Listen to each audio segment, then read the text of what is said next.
Notification कढियो वञे जारी कयो हुई बार हथ मथे करी हुई बार असां पंहिंजो हक़ वठी पोइ इंशाअल्लाह हितां वेंदासीं ऐं असांजी मुसलसल जिदोजहद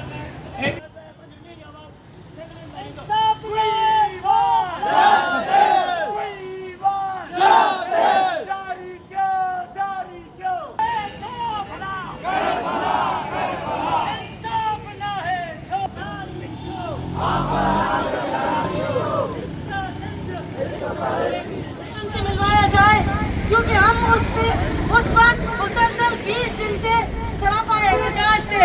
हमने पूरा मन एहतजाज किया था। हम कराची शहर में बैठे हुए थे। हमारी ये गुजारिश थी